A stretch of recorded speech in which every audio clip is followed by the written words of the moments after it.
Ta ngược đây ta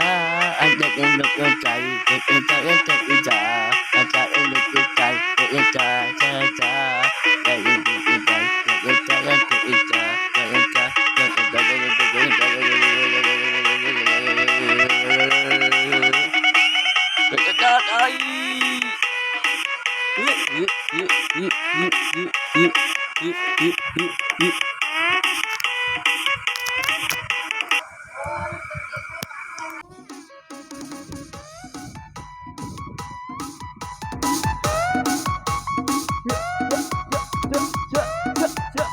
Người ta ra đây.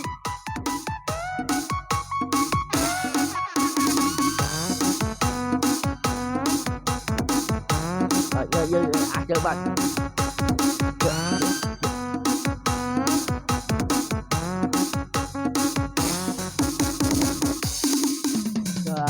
Chẳng chuyện con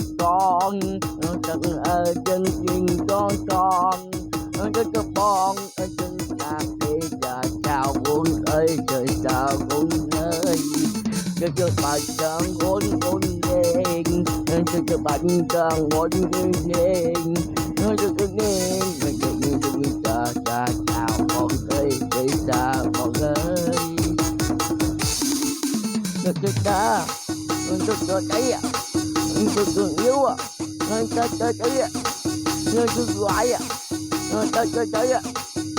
gọi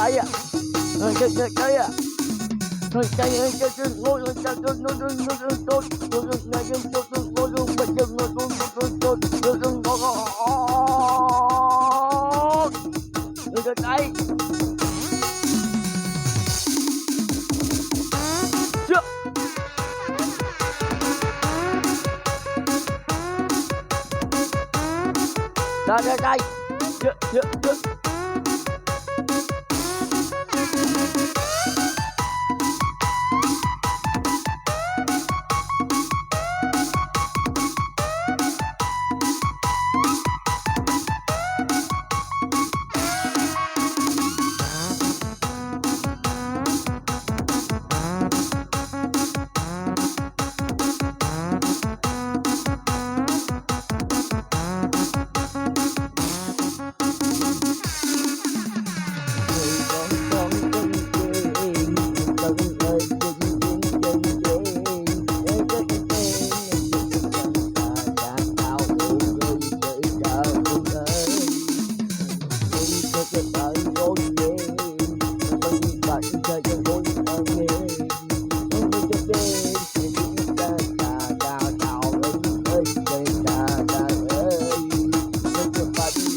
con ngồi trong con cô nhưng tôi mai nên nhớ rồi chạy cơn đã nhớ một tuổi tô rồi những tuổi tô rồi nhưng giờ giờ mất nước mai mình chạy គ្រូមុំដេកយំនៅនេះមកឡើងថ្លៃហាងឆេងឡើងខ្ពស់ដូចជាហាងឆេងដីមេម៉ាយដល់ស្រែកកុំលុបបុកចូលស្ដីអើយភ័យ Hãy subscribe cho kênh Ghiền Mì Gõ để không bỏ lỡ những video hấp dẫn សុំសួរដូចឆោឆោមឆៃឆាប់ចូលឆ្លើយឆ្លងនេះក្រមុំអើងកងមិនក៏បងពេញចិត្តមេម៉ាយមិនហើយហើយមេម៉ាយដូចស្រី Chúng ta sẽ mình chọn Hãy subscribe cho kênh Ghiền Mì Gõ để không bỏ lỡ những video hấp dẫn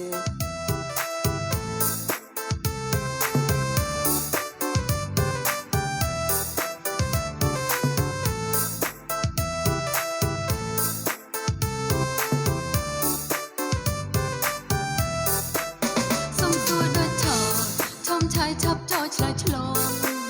នេះក្រមុំអើងកងមិនក៏បងពេញចិត្តមេម៉ាយមិនហើយហើយនេះមេម៉ាយដូចស្រីក្រមុំចាក់កោដូចភ្នំទុកឲ្យគ្នាដេកយំអេក្រមុំត្រូវបានមេម៉ាយមិនហើយហើយនេះមេម៉ាយដូចស្រី Chúng taยังมีกองmột con chân con người tôi từng mai đi lên cuộc chạy chúng ta trong cùng tô ông tôi từng tô chân ta vẫn tôi từng mai người chạy គ្រូមុំដេកយំនៅនេះមកឡើងថ្លៃហាងឆេងឡើងខ្ពស់ដូចជាហាងឆេងដីមេម៉ាយដល់ស្រែកកុំលុបបុកចូលស្ដីអើយភ័យ ta chân cuốn nhưng ở cái bên trong cuốn nhưng chân đây thì chân lại chân phải chân chân đây សុំសួរដូចឆោឆោមឆៃឆាប់ចូលឆ្លើយឆ្លងនេះក្រមុំអើងកងមិនក៏បងពេញចិត្តមេម៉ាយមិនហើយហើយនេះមេម៉ាយដូចស្រី Chúng ta chân con ngồi trong con như chân mai